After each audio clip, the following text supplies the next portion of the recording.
সেদিন সকালে স্কুলের বারান্দায় দাঁড়িয়ে ছাত্রদের নাম ঠিকঠাক মিলিয়ে নিচ্ছিলাম। সামনে পিকনিকের বাস দাঁড়ানো। সব ছাত্রছাত্রীদের মধ্যেই উচ্ছ্বাসের ঝড়, কিন্তু আমার দৃষ্টি বারবার আটকে যাচ্ছিল একদিকে। আরিফ, আমার প্রিয় ছাত্র, বয়স বেশি হবে না, শান্ত স্বভাবের, সাধারণত খুব কম কথা বলে, কিন্তু আজ যেন তার চোখে এক অদ্ভুত ঝড়, মুখে গম্ভীর একটা স্থিরতা, যেন সে নিজেকে বা কাউকে বোঝাতে চাইছে কিছু। বাসে ওঠার সময়ও সে অন্যদের মতো চিৎকার বা হাসাহাসি করছে না, বরং নীরবে আমার দিকে একবার তাকিয়ে আবার জানালার পাশে গিয়ে বসল। আমি কারণ বুঝতে পারছিলাম না, তবু মনে হচ্ছিল ওর ভেতরে আজ কিছু যেন বদলে গেছে। বাস চলতে শুরু করলে বাচ্চারা গান বাজনা নিয়ে মেতে উঠল, কিন্তু আমার কানে সবই দূরের মতো লাগছিল। মাঝে মাঝে আর চোখে আরিফের দিকে তাকাচ্ছিলাম, আর দেখছিলাম সে যেন কোনো দোটানার ভেতর ডুবে আছে। পাহাড় নদীর ল্যান্ডস্কেপ দ্রুত পিছনে ফেলছে বাস, কিন্তু আমার মাথায় শুধু একটা প্রশ্নই ঘুরপাক খাচ্ছিল, আজ আরিফ এত সংযত কেন? দুপুরের দিকে জায়গায় পৌঁছে সবাই দল বেঁধে খাবার, ছবি, খেলাধুলায় মেতে উঠল, কিন্তু আরিফ দূরে বসেছিল। আমি কাছে গিয়ে বললাম, তুমি আলাদা হয়ে আছো কেন? সে একটু চমকে উঠে বলল, কিছু না ম্যাডাম, ঠিক আছি। কিন্তু চোখে জল টলমল করছিল। সেটা সে আড়াল করতে চেয়েও পুরোপুরি পারল না। কোনো অদ্ভুত কারণবশত আমি তার এই পরিবর্তন উপেক্ষা করতে পারছিলাম না। শিক্ষক হিসাবে নয়, মানুষ হিসাবে। সন্ধ্যা গড়াতে যখন বাসে ফেরার সময় হলো, তখন জানতে পারলাম হঠাৎ ঝড়ের কারণে ফেরত যাওয়া সম্ভব নয়। বাধ্য হয়ে সবাইকে কাছের শহরের একটি বড় হোটেলে ওঠার সিদ্ধান্ত নিতে হলো। কিন্তু সমস্যাটা হলো, হোটেলের রুম ফাঁকা ছিল খুবই কম। ছাত্রদের দলে ভাগ করে রাখার পর শেষে দেখা গেল একটি রুম কম পড়ে গেছে। কর্তৃপক্ষ বলল, এক্ষেত্রে একজন শিক্ষককে বাধ্য হয়ে কারো সঙ্গে রুম শেয়ার করতে হবে। অন্যান্য ম্যাডাম স্যারদের সবার রুম ঠিক হয়ে গেছে, তাই শেষ সিদ্ধান্ত এসে পড়ল আমার উপর। আর আশ্চর্যের বিষয়, শেষ যে ছাত্রটির সঙ্গে রুম জুটল সে আর কেউ নয়, আরিফ। আমি এক মুহূর্তের জন্য থমকে গিয়েছিলাম, কিন্তু পরিস্থিতি এমন ছিল যে না বলার উপায় ছিল না। আরিফ মাথা নিচু করে দাঁড়িয়েছিল, যেন ভয় পাচ্ছে কিভাবে আমি বিষয়টা নেব। আমি বললাম, ঠিক আছে, যেহেতু আর কোনো উপায় নেই। রুমে ঢোকার পর দেখি ওর আচরণ আরও বেশি শান্ত, অস্বাভাবিকভাবে সংযত, যেন কথা বলতে গেলে কিছু একটা গোপন কথা বের হয়ে যাবে বলে ভয় পাচ্ছে। আমি ব্যাগ রেখে জানালার পাশে দাঁড়াতেই সে নরম গলায় বলল, ম্যাডাম, আমি আজ একটু অন্যরকম আচরণ করছি, জানি। কিন্তু সে বাক্য শেষ করল না।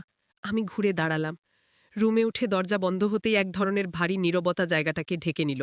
বাইরে ঝাড়ের শব্দ, জানালায় দমকা বাতাসের ধাক্কা, দূরের আকাশে বিদ্যুৎ চমকাচ্ছে, আর ভেতরে আমরা দুজন। আমি বিছানার এক কোণে বসে জুতো খুলছিলাম। আরিফ দাঁড়িয়ে আছে দরজার পাশে, যেন সে রুমের ভেতরে প্রবেশ করেও নিজের জন্য কোনো জায়গা খুঁজে পাচ্ছে না। আমি তাকে স্বাভাবিক কথা বলার সুযোগ দিতে চাইলাম। বললাম, তুমি চাইলে ব্যাগটা রেখে ফ্রেশ হয়ে নিতে পারো। কিন্তু সে কোনো প্রতিক্রিয়া দেখালো না। আমি তাকালে দেখি তার চোখ সরাসরি আমার দিকে নয়, বরং মেঝেতে স্থির, যেন নিজেকে নিয়ন্ত্রণ করতে ব্যস্ত। তার আচরণ দেখে আমার ভেতরে অস্বস্তি তৈরি হচ্ছিল, কিন্তু ভয় নয়, বরং এমন অনুভূতি যে এই ছেলেটি বয়সে আমার ছাত্র হলেও সম্পূর্ণ প্রাপ্তবয়স্ক, হয়তো কোনো গভীর মানসিক চাপের মধ্যে রয়েছে। আমি জিজ্ঞাসা করলাম, আরিফ, সারাদিন তোমাকে অদ্ভুত লাগছে, কিছু হয়েছে?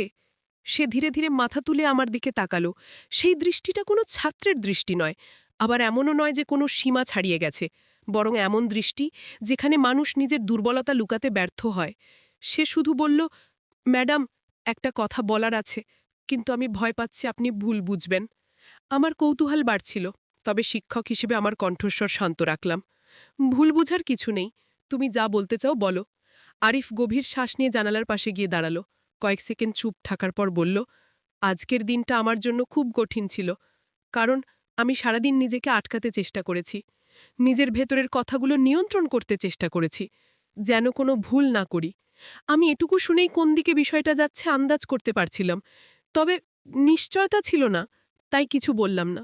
সে বলল, আপনার সামনে শান্ত থাকতে চেয়েছি, কারণ আমি জানতাম আপনি বুঝলে হয়তো রাগ করবেন, দূরে সরে যাবেন। আমি একটু এগিয়ে গিয়ে বললাম, আরিফ, তুমি যেটা অনুভব করছো সেটা সম্পর্কে তুমি কি নিশ্চিত? সে আমার দিকে ঘুরে দাঁড়ালো, তার চোখে ঝড়ের মতো এক ধরনের তীব্রতা। বলে উঠল, ম্যাডাম, আমি আপনাকে এড়িয়ে চলার চেষ্টা করেছি অনেকদিন, ক্লাসে চোখ না মেলানোর চেষ্টা করেছি, আপনার সামনে গেলে বুক ধড়ফড় করে। আজ পিকনিকে এসে দেখলাম আমি আর নিজেকে সামলাতে পারছি না। আমার হৃদস্পন্দন এক মুহূর্তের জন্য থেমে গেল। আমি শিক্ষক, দায়িত্ব আমার। তাই আমি কোনো আবেগিক সিদ্ধান্ত নেওয়ার অবস্থায় ছিলাম না। অথচ ছেলেটির কথা যেন কোনো চরম সত্য বলে ফেটে পড়ছে। আমি ধীরে বললাম, তোমার যা অনুভূতি সেটা সম্মান করি, কিন্তু তোমাকে বুঝতে হবে এর সীমা আছে। তখন সে মাথা নিচু করে বলল, ম্যাডাম, আমি কোনো সীমা পার হতে চাইনি ম্যাডাম। শুধু বলতে চেয়েছিলাম আপনার পাশে থাকতে পারলে নিজেকে শান্ত লাগে। আজ সারাদিন আমি ভয় পেয়েছি আপনি বুঝে ফেললে দূরে চলে যাবেন। তার স্বরভঙ্গিতে এমন কাঁপুনি ছিল যে বোঝা যাচ্ছিল সে নিজের ভিতরে সত্যিই লড়াই করছে। বাইরে আবার বাজ পড়ল, রুম কেঁপে উঠল। আরিফ একটু চমকে উঠল। আমি বললাম, ঠিক আছো? সে বলল, আছি, কিন্তু আজ একটা অনুভূতি আমাকে ছাড়ছে না। আমি জিজ্ঞেস করলাম, কি অনুভূতি? সে এক ধাপ আমার দিকে এগিয়ে এলো, কিন্তু খুব ধীরে, যেন অনুমতি চাইছে। তারপর বলল, আজ আপনার মুখে সেই হাসিটা দেখার পর মনে হচ্ছিল আমার ভিতরের সব কিছু ভেঙে পড়ছে। আমি স্থির হয়ে দাঁড়ালাম। ঝড়ের শব্দ যেন প্রতি মিনিটে আরও কাছাকাছি আসছিল। রুমের জানালা কাঁপছিল। আরিফের মুখে আলো ছায়ার দ্রুত ওঠানামা হচ্ছিল, যেন তার ভিতরের অস্থিরতাও ঝড়ের মতো দোলা দিচ্ছে। আমি কিছুক্ষণ তাকে পর্যবেক্ষণ করলাম। বুঝতে পারছিলাম সে শুধু আবেগপ্রবণ নয়, বরং ভিতরের কথাগুলো বহুদিন ধরে গোপনে চেপে রেখেছে। সে বলল, ম্যাডাম, আপনি ভাববেন না আমি আপনার প্রতি কোনো অসম্মানজনক কিছু মনে করি। আপনার প্রতি আমার অনুভূতি কখনোই সেরকম না। শুধু। সে থেমে গেল। মনে হচ্ছিল সে নিজের ভাষাকে যতটা সম্ভব নিয়ন্ত্রণ করছে, যাতে কোনো ভুল বোঝাবুঝি না হয়। আমি তাকে বসতে বললাম। সে দ্বিধা করলেও ধীরে ধীরে বিছানার প্রান্তে বসল। আমি কিছুটা দূরে চেয়ারে বসলাম, যাতে তাকে নিরাপদ অনুভব করাই। সে বলল, আজ সারাদিন যখন দূরে থাকছিলাম, সেটা আপনাকে এড়িয়ে চলা নয়, বরং নিজেকে সোজা রাখার চেষ্টা। আমি বললাম, তোমার এই কথাগুলো হঠাৎ না, তাই না? অনেক দিনের। সে একটু হাসল, কিন্তু সেই হাসিতে কষ্ট লুকানো ছিল। হ্যাঁ ম্যাডাম, ফাইনাল ইয়ারে আসার পর থেকেই বুঝতে পারছিলাম আমি আপনাকে অন্যদের মতো দেখি না। আপনি ক্লাসে পড়ানোর সময় আমি নোটের দিকে কম তাকাই, আপনার দিকে বেশি। আমি জানতাম এটা ভুল, তাই নিজেকে বকতাম। কিন্তু কিছুদিন ধরে মনে হচ্ছিল আপনি বুঝে ফেলছেন। আমি ধীরে বললাম, হয়তো বুঝেছি, কিন্তু শিক্ষক হিসেবে আমার দায়িত্ব তোমাকে ঠিক পথে রাখা। তখন আরিফ বলল, সেই কারণেই তো আমি আজ এত অস্থির। কারণ আপনার সামনে নিজেকে নিয়ন্ত্রণ না করতে পারলে আমি নিজেকে সম্মুখীন করতে পারতাম না। আমি বললাম, তুমি ভুল কিছু করনি আরিফ, অনুভূতি থাকা অপরাধ নয়। সে চোখ তুলে বলল, অপরাধ হোক বা না হোক, আপনার কাছে আমি ভুল করতে চাই না। তারই কথা আমাকে মুহূর্তের জন্য চুপ করিয়ে দিল, কারণ সে আবেগ দেখাচ্ছে, কিন্তু খুব সচেতন, খুব দায়িত্বভাবে। এই পরিণত আচরণই আমাকে নতুনভাবে ভাবিয়ে তুলছিল। বাইরে মুষলধারে বৃষ্টি বাড়তে লাগল। জোরে বাজ পড়তেই ঘর কেঁপে উঠল। আরিফ একটু চমকালো। তার হাত দুটো মুঠো করা। আমি বললাম, এভাবে চাপ নিও না, রিল্যাক্স করার চেষ্টা করো। সে বলল, আমি চেষ্টা করছি ম্যাডাম, কিন্তু আজ আপনার সঙ্গে একই রুমে থাকা আমার কাছে কঠিন। কথাটা শুনে আমার বুকের কাছে অদ্ভুত চাপ তৈরি হলো। আমি বললাম, আমি আছি, ভয় পেতে হবে না। সে মাথা নেড়ে বলল, ভয় পাচ্ছি আমি নিজেকেই, আপনার না। আমার ভিতরে এক অদ্ভুত শান্তি নেমে এলো, কারণ ছেলেটা বারবার প্রমাণ করছে সে সীমা লঙ্ঘনের উদ্দেশ্যে কিছুই করছে না, বরং সীমা রক্ষা করতেই তার এই সংগ্রাম। আমি বললাম, তুমি কি মনে করো আমি তোমার আচরণ ভুলভাবে নেব? সে সরাসরি বলল, হ্যাঁ, এই ভয়টা ছিল। কারণ আপনি যদি মনে করেন আমি আপনাকে অশ্রদ্ধা করছি বা আপনাকে অস্বস্তিতে ফেলছি, সেটা আমি কোনোভাবেই সহ্য করতে পারবো না। আমি কিছুক্ষণ নীরব থাকার পর বললাম, তোমার ভাবনাটা পরিষ্কার, তাতে ভুল বোঝার কিছু নেই। তবে এক জিনিস মনে রাখতে হবে, তোমার অনুভূতি ঠিক, কিন্তু বাস্তবতা নিজের নিয়ম আছে। আরিফ ধীরে মাথা নেড়ে বলল, আমি নিয়ম ভাঙতে চাই না ম্যাডাম, আমি শুধু কথাগুলো মনে লুকিয়ে রাখতে রাখতে ক্লান্ত হয়ে গেছি। আমি হালকা হাসলাম, বললাম, মানুষের ভিতরেও তো ঝড় হয়, আজ তুমি সেটাই সামলাচ্ছ। সে বলল, আমার মনে হচ্ছিল আপনি যদি জানতেন হয়তো আমাকে ঘৃণা করবেন। আমি তৎক্ষণাৎ বললাম, এমন কিছুই না। সে চোখ পিটপিট করল, যেন বিশ্বাসই করতে পারছে না। আমি বললাম, তোমাকে জানাই, তুমি যে বিষয়টা এত কষ্ট করে নিয়ন্ত্রণ করেছ, সেটা ভালোই প্রমাণ করে তুমি দায়িত্ববান। আরিফ হালকা নিঃশ্বাস ফেলল, যেন তার বোঝা একটু কমল। বাইরে বিদ্যুৎ চমকে রুম উজ্জ্বল হল, তারপর আবার অন্ধকার। তখন সে বলল, আপনার সামনে সত্যি কথা বলতে পেরে মনে হচ্ছে আমি অনেকটা হালকা হলাম, কিন্তু আবার ভয় হচ্ছে। আপনি কি আগের মতোই থাকবেন? আমার গলা একটু নরম হয়ে এলো। আগের মতোই থাকব, কারণ তুমি আজ যা বললে তা ভুল কিছু নয়। তুমি একজন প্রাপ্তবয়স্ক মানুষ, তোমার অনুভূতি বাস্তব। সে তাকিয়ে রইল কয়েক সেকেন্ড, তারপর বলল, তাহলে আজ রাতে আমি কি শান্ত থাকতে পারব? আমি জানি না কেন, কিন্তু তার প্রশ্নে এক ধরনের আবেগিক স্রোত বয়ে গেল আমার ভেতর দিয়ে। তবে আমি নিজেকে স্থির রেখে বললাম, হ্যাঁ, আমরা দুজনেই পারব, কারণ তুমি নিজেকে যে নিয়ন্ত্রণে রাখার চেষ্টা করছো তা আমাকে আশ্বস্ত করছে। আরিফ একটু হাসল, খুব মৃদু, আর বলল, ধন্যবাদ ম্যাডাম, আমাকে ভুল না বোঝার জন্য। সে কৃতজ্ঞতার সঙ্গে বলছিল, আর আমার মনে হচ্ছিল এই রাতটা শুধু ঝড়ের নয়, বরং একটি সম্পর্কের নতুন বোঝাপড়ার রাত, যেখানে কেউ সীমা ভাঙতে চায় না, কিন্তু সত্য লুকোতেও চায় না। রাতটা যত এগোচ্ছিল, রুমের ভেতরের নীরবতা যেন আরও ঘন হয়ে উঠছিল। বারান্দার ওপাশে বৃষ্টির শব্দ একটানা ঝরঝর করে বাজছিল। মাঝে মাঝে বিদ্যুৎ চমকে রুম আলোকিত হয়ে আবার অন্ধকারে ডুবে যাচ্ছিল, যেন বাইরের ঝড় আর আমাদের ভেতরের অস্থিরতা একে অন্যের প্রতিফলন। আরিফ কিছুক্ষণ চুপচাপ বসেছিল, তারপর ধীরে ধীরে উঠে জানালার পাশে দাঁড়াল। দূরের অন্ধকারে তাকিয়ে তার কাঁধে চাপা একটা ভার যেন চোখে পড়ছিল। আমি তাকে লক্ষ্য করছিলাম, কিন্তু কিছু বলছিলাম না, কারণ আমি জানতাম এখন তাকে কথা জোর করে বের করে আনা যাবে না। সে নিজেই বলবে। কিছুক্ষণ পর সে বলল, ম্যাডাম, কখনো ভেবেছি আপনাকে সব বলবো, আবার ভাবতাম এতে আপনার প্রতি অন্যায় হবে, কারণ শিক্ষককে এই অবস্থায় ফেলা ঠিক না। তার কথায় যে পরিণত ভাব, সেটা একজন প্রাপ্তবয়স্ক মানুষ ছাড়া সম্ভব নয়। আমি বললাম, তুমি দায়িত্ববোধ দেখিয়েছ, এটা আমি বুঝতে পারি।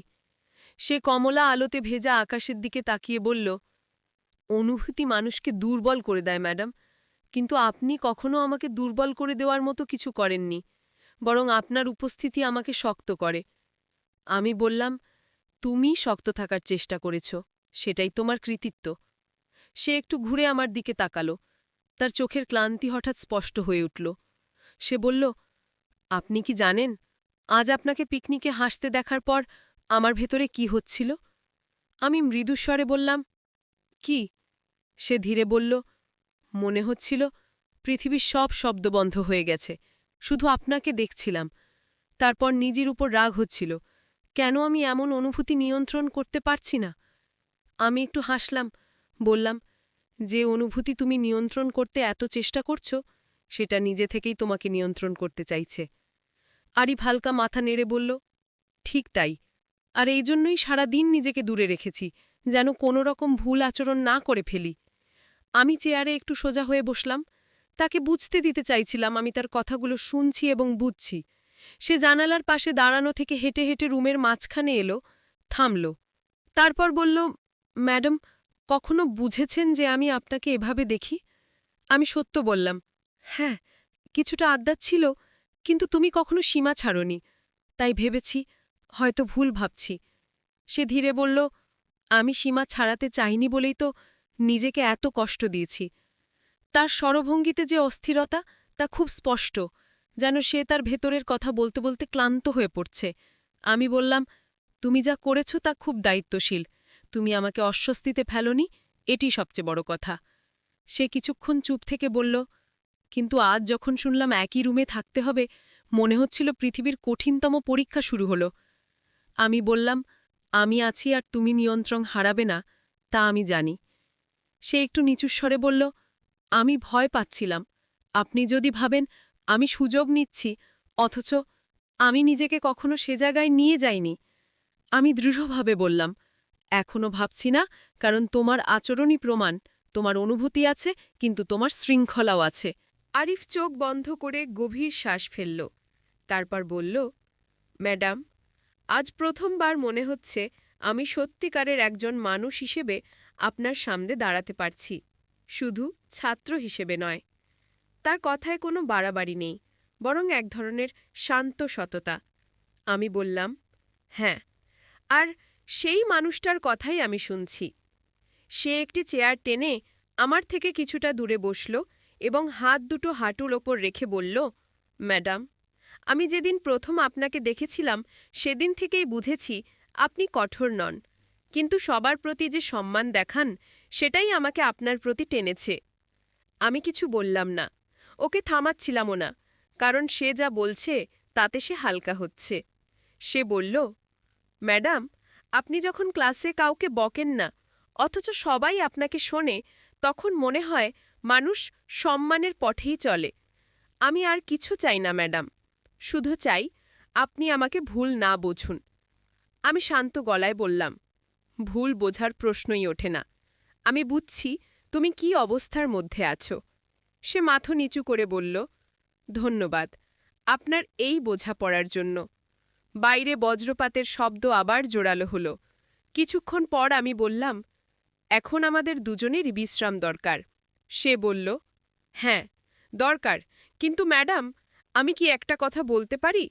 আমি মাথা নাড়তেই সে বলল, আমি আপনাকে বিরক্ত করব না, দূরত্ব বজায় রাখব, কিন্তু আজ রাতে যদি কখনো মনে হয় আমি অস্থির হয়ে পড়ছি, আপনি শুধু একটা কথা বলবেন, যে আমি যথেষ্ট নিয়ন্ত্রণে আছি। আমি তার দিকে তাকিয়ে নরম গলায় বললাম, তুমি নিজেকে যতটা ভাবো তার চেয়ে অনেক বেশি নিয়ন্ত্রণে আছো। সে দীর্ঘশ্বাস ছেড়ে দিল, যেন তার ভেতরের ঝড় কিছুটা থেমে গেল। আর সেই মুহূর্তে আমি বুঝলাম, এই রাত আমাদের দুজনকে নতুন করে পরিণত করছে, এমন এক পর্যায়ে যেখানে আবেগ, নিয়ন্ত্রণ, সম্মান সবকিছুই নতুন অর্থ পাচ্ছে। রাত আরও গভীর হওয়ার সঙ্গে সঙ্গে রুমের ভেতরে এক ধরনের নরম উত্তাপ জমতে লাগল। জানলার কাছে বৃষ্টির ধারা টুপটাপ পড়ছে। ঘরের আলো নিভিয়ে দিয়েছি আমরা দুজনেই। শুধু ছোট্ট বেডসাইড ল্যাম্পের ম্লান আলো রুমের একপাশে নরম কোমল আভা ছড়াচ্ছে। আরিফ বিছানার অন্য পাশে, আমি চেয়ারের পাশে নিচু টেবিলের ওপর হেলান দিয়ে বসে আছি, যেন দূরত্ব বজায় রেখে কথা বলছি, কিন্তু তবু সেই নীরবতা ভাঙতে আমাদের কোনোরকম অস্বস্তি লাগছিল না। বরং সেই নীরবতাই যেন আমাদের দুজনের ভেতরকার কথা আরও গভীর করে তুলছিল। আরিফ ধীরে বলল, ম্যাডাম, আপনি জানেন আজকের রাতটা হয়তো আমার জীবনের সবচেয়ে গুরুত্বপূর্ণ রাত হয়ে থাকবে। আমি বললাম, কেন? সে বলল, কারণ আমি আজ বুঝলাম সুস্থ আবেগ কাকে বলে আর সেটা কিভাবে নিয়ন্ত্রণ করতে হয়। তার কণ্ঠস্বরে অদ্ভুত এক পরিণত সুর, যেন সে নিজের ভেতরের হিসেব নিকেশগুলো নতুন করে সাজাচ্ছে। আমি বললাম, তোমার ভেতরে যে অস্থিরতা ছিল সেটা কমেছে? সে মাথা নেড়ে বলল, হ্যাঁ, কারণ আপনি আমাকে এভাবে ভুল না বুঝে কথা বলার সুযোগ দিয়েছেন। বৃষ্টির শব্দে আলো শান্ত হয়ে এলো, যেন আকাশও একটু থেমে আমাদের কথা শুনছে। আমি তাকে লক্ষ্য করে দেখলাম সে বিছানার কিনারে বসে আছে, হাত দুটো হাঁটুর ওপর, যেন কোনো সিদ্ধান্ত নেওয়ার আগে শরীর স্থির করে রাখা। সে বলল, ম্যাডাম, আপনি জানেন আমি আপনার সামনে কথা বলতে ভয় পেতাম, কারণ ভাবতাম আপনি হয়তো ভাববেন আমি অপরিপক্ক। আমি হাসলাম, বললাম, তোমার আচরণে এমন কিছু কখনো পাইনি। সে সেই নরম উত্তরে যেন স্বস্তির নিঃশ্বাস ফেলল। তারপর বলল, আজ রাতে মনে হচ্ছে আমি সত্যিকারের নিজের সঙ্গে কথা বললাম। আমি নরম গলায় বললাম, হয়তো এই ঝড় তোমার ভেতরের কথাগুলো বের করে এনেছে।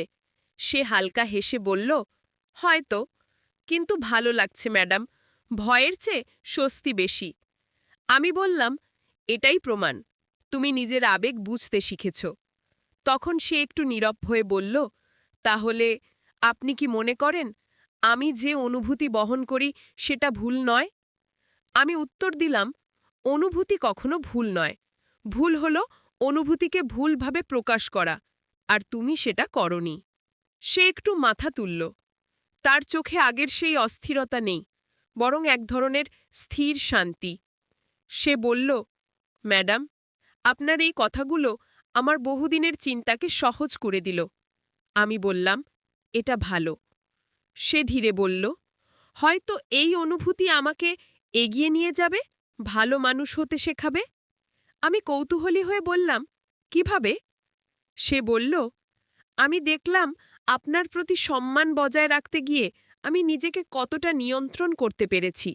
আমি ভবিষ্যতে যাকেই ভালোবাসি বা পছন্দ করি এভাবেই তাকে সম্মান দেব। এই কথাটা শুনে আমার হৃদয়ে নরম একটা প্রশান্তি নেমে এলো, কারণ সে তার আবেগকে দায়িত্বশীল পথে প্রক্রিয়াজাত করছে। হঠাৎ ল্যাম্পের আলো একটু দুলে উঠল, হয়তো বাতাসের কারণে। আরিফ বলল, ম্যাডাম, যদি আপনি অনুমতি দেন, একটা কথা বলতে চাই। আমি বললাম, বলো। সে কিছুক্ষণ থেমে বলল, আজ রাতটা আমার জন্য বিশেষ, কারণ আমি আপনাকে সেইভাবে দেখছি না যেভাবে সাধারণ ছাত্ররা দেখে। আমি আপনাকে একজন মানুষ হিসেবে দেখছি, যিনি আমার অনুভূতিকে গ্রহণ করেছেন, তবুও আর সীমা বজায় রেখেছেন। আমি তাকে থামালাম না, কারণ তার প্রতিটি শব্দই পরিণত এবং সম্মানজনক। সে বলল, এখন আর ভয় লাগছে না, কারণ আপনি আমার উপর রাগ করেননি, আমাকে তুচ্ছ বলেননি, বরং কথাগুলো শুনেছেন। আমি শান্তভাবে বললাম, যা সত্য এবং সম্মানজনক তা শোনা উচিত। সে মাথা নেড়ে বলল, মনে হচ্ছে আমার ভেতরের দীর্ঘদ্বন্দ্ব আজ শেষ হলো। তারপর একটু নিচু স্বরে বলল, তবে একটা অনুরোধ আছে। যদি কখনো মনে হয় আমি সীমা চাড়াচ্ছি, আপনি আমাকে থামাবেন, কারণ আমি নিজেকে কখনো এমন অবস্থায় যেতে দিতে চাই না। আমি বললাম, তুমি বিশ্বাস করতে পারো, তোমাকে মনে করিয়ে দিতে হবে না, তুমি নিজেই বুঝবে। সে হালকা হেসে বলল, হয়তো ঠিকই বলছেন। তারপর সে ধীরে বিছানায় শুয়ে পড়ল, তবে মুখটা আমার দিকে রেখেই বলল, ম্যাডাম, আজকের রাতটা আমার জীবনে স্মৃতি হয়ে থাকবে, অনুভূতির কারণে নয়, বরং কারণ আপনি আমাকে মানুষ হিসেবে গ্রহণ করেছেন। তার কথায় কোনো আবেগী অতিরঞ্জন নেই, শুধু সত্য। আমি আলোটা আরও কমিয়ে দিলাম। রুম অর্ধেক অন্ধকারে ডুবে গেল। আমি বললাম, ঘুমাও, কাল অনেক পথ যেতে হবে। সে নরম গলায় বলল, হ্যাঁ ম্যাডাম, কিন্তু একটা কথা। আমি জিজ্ঞেস করলাম, কি? সে মৃদুস্বরে বলল, ধন্যবাদ আমাকে নিরাপদ জায়গা দেওয়ার জন্য। এবং সেই মুহূর্তে আমার ভেতরেও একটা নরম শান্তি নেমে এলো, যেন আজকের রাত আমাদের দুজনকেই কোনো অদ্ভুতভাবে পরিণত করে দিল, যেখানে অনুভূতি আছে, কিন্তু তার চেয়েও বড় হলো সম্মান, নিয়ন্ত্রণ আর এক অদেখা বোঝাপড়া, যা কোনো সম্পর্কের শুরু না হলেও এক ধরনের গভীর মানবিক সংযোগ তৈরি করে।